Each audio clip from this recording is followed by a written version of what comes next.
lead debate on the Nigerian Social Trust Fund, Social Security Trust Fund Bill, SB 557.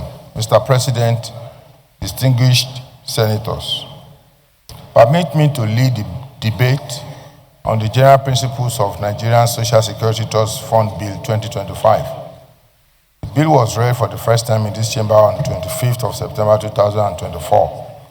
The bill seeks to repeal the Nigerian Social Insurance Trust Fund Act and the Employees Compensation Act and consolidate the provision of both acts into a single comprehensive legislation establishing the Nigerian Social Security Trust Fund.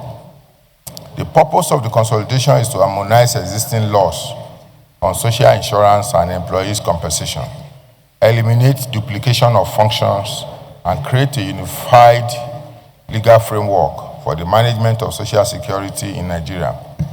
The bill will ensure effective protection of employees in both formal and informal sectors against workplace injuries, disabilities, unemployment, retirement, and other contingencies that may threaten their livelihood.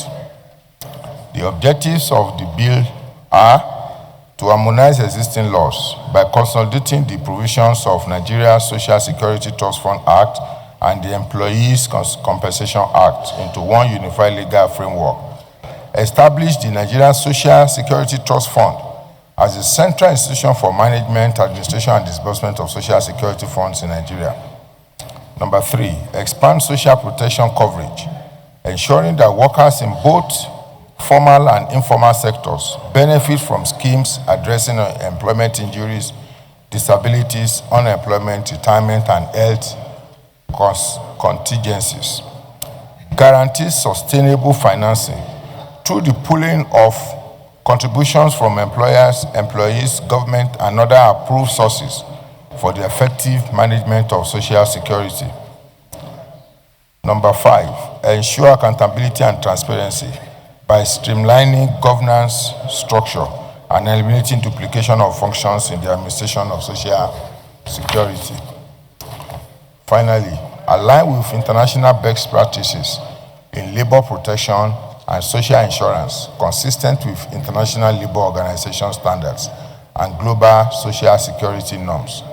Mr. President, distinguished colleagues, for the avoidance of doubt, the Employees Compensation Act is a crucial piece of legislation in Nigeria that provides for comprehensive compensation to employees who suffer from occupational diseases and sustain injuries arising from work or in the course of employment. The legislation outlines the type of benefit employees are entitled to, which include medical expenses, temporary or permanent disability benefits, and survival benefits for dependents in the event of work-related fatality. However, over the years, in spite of the existence of the legislation, delays in disbursement of benefits, administrative hurdles, and substantial non-compliance by employers have been recorded. Hence, the need to put mechanism in place to strengthen enforcement and compliance in line with standard practice and requirements, which is the purpose of the proposed legislation. It is imperative to note that the intention of the proposed bill is not to create a new establishment. However, it is intended to streamline and consolidate the provision of Nigerian Social Insurance Trust Fund Act and the Employers Compensation Act into a single framework instead of having the two running concurrently and being managed by one organization. This is in recognition of the fact that the Employee Compensation Act is currently being implemented by NSITF. Hence, the need to propose consolidation for inclusivity and efficiency in the system under the nomenclature Nigeria Social Security Trust Fund to oversee employees' compensation in Nigeria. From the aforesaid, Mr. President, distinguished colleagues, the passage of the proposed bill will no doubt address all inherent challenges hitherto experienced in the course of implementing the extant acts. The bill will also strengthen the country's social security network by enhancing its sustainability and ensuring greater protection for all workers.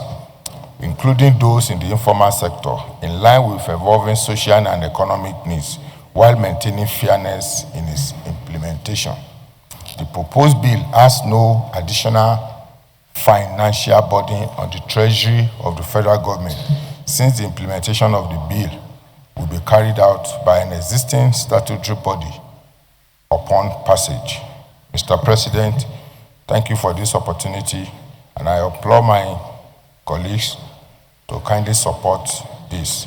Thank you, and thank you, sir. Well, since it has something to do with workers, I would like distinguished Senator Adams Oshimole to second the bill, but in the